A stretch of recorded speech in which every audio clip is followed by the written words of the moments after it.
what I wanted to do before we started the breakouts is just say a little bit more about people's power. This is a concept that many of us will have different notions about, and that's okay. How could it be any other way?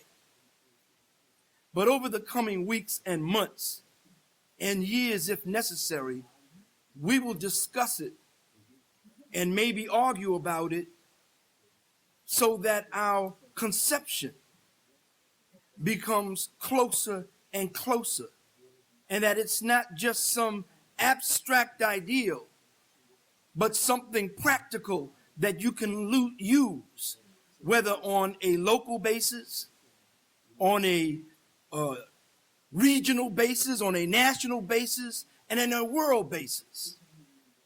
I want to begin by talking about Greece a little bit. We don't have to go to Greece 5,000 or 6,000 miles away from Greenwich Village.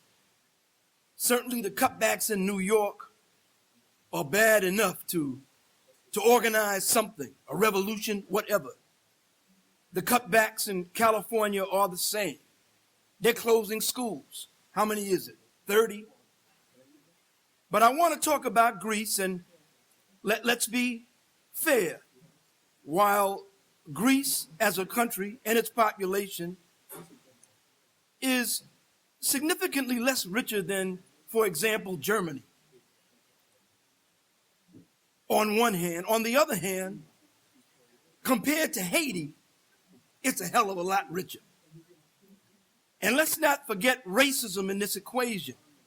You may know more about what's happening in Greece. I don't know. But if you do, that's because racism usually dictates that the capitalist media does not tell you what's happening in places like Haiti or Tunisia or some other places, unless there's such a huge social explosion that there's no way, no shape, or any way they can hide it. But I want to talk about Greece because Greece is an example of what's coming, comrades, sisters, and friends. You have a consortium, a global oligarchy, let's call it. They really run the planet of banks, represented by the European Central Bank, the International Monetary Fund, Wall Street, the Federal Reserve. They're working together to make an example out of Greece. We're going to solve our crisis, and you are our big target because you are the template upon which we're going to use when we go other places that we're already waging war on poor and working people. They have done so much to tear down the life and the social well-being of the workers in Greece that today, compared to just a few years ago, the living standards of the average Greek worker is 50 to 75% cut down. That's incredible. They literally picked up a huge bat and began to beat the shit out of the workers of Greece publicly. And we're coming for you next. I don't know what's going to happen here in this election year. We know the cutbacks, the unemployment is already high. I heard that maybe they're going to postpone some of the postal layoffs until after the election. I'm not even sure whether that's true. That's political. That's because of the elections. So the attack is already here before the elections, but let's expect it to intensify after the elections. The question is, what are we going to do? It reminds me of an argument that some of us had in Occupy Wall Street a few months ago over the question of whether Occupy Wall Street should adopt the demand of jobs for all, which, unless I'm mistaken, they have not done. Hopefully they'll do that. But some were reluctant to take it up.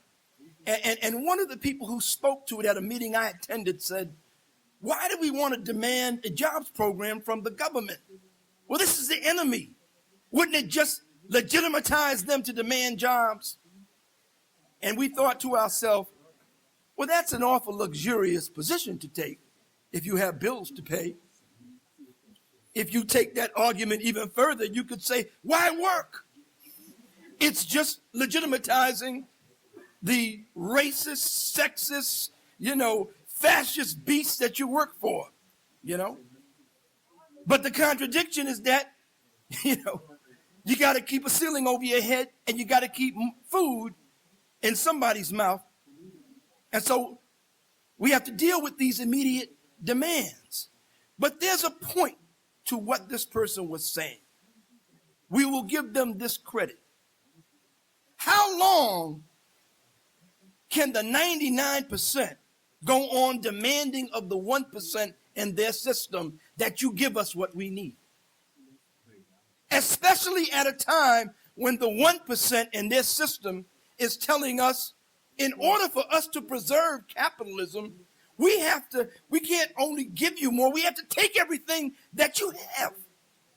There has to be depression level unemployment, not for a while, permanently. We don't have the funds for pensions. We don't have the money for public education, for health care. You have to starve out in the cold. How long can we demand of the 1% and their system, which is completely hostile to us and our needs? At some point, you have to say, well, maybe this is a question of the wrong people have the power. And what there needs to be is a transfer of power, a very fundamental transfer of power. Brother said elections. I'm not just talking about elections, although that is of concern to us. There's no doubt that we would be better represented in this banker-owned Congress. By the way, a senator said that, not me. If Cynthia McKinney were back in there, that's why we got to work to get her back in there. I think we'd be better served if Dennis Kucinich was in there. They just pushed him out. And also Charles Barron, by the way. But that's not the kind of transfer of power or the only transfer of power that we're concerned with. The question that this crisis, which is a global crisis, poses for us, sisters and brothers, is who's going to decide? Who's going to decide whether we have food, jobs, health care, education, a home, child care, every and anything that we need? Is it going to be Bank of America?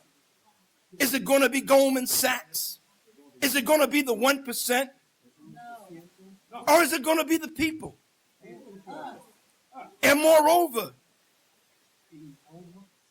we cannot have a people before profit system that is based on capitalism.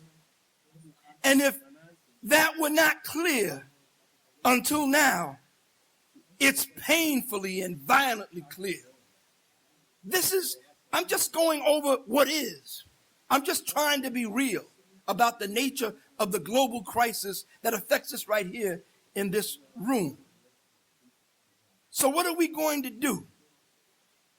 We have to begin to demand power, locally, nationally, and globally. We have to say people's power and people's need trumps capitalism 100% of the time. I hope that we talk about this here and through the rest of these wonderful meetings on the People's Power Tour. Nothing is dyed in the wool. Nothing is set in stone. It's important that you speak. But I hope, and I don't believe I'm alone, that when we come to the end of this People Power Tour process, that somewhere along the line we begin envisioning a national People's Power Convention, where we not only talk about our demands, but we talk about the need to demand power and to take power. And let me just end by saying this. You can't just demand power.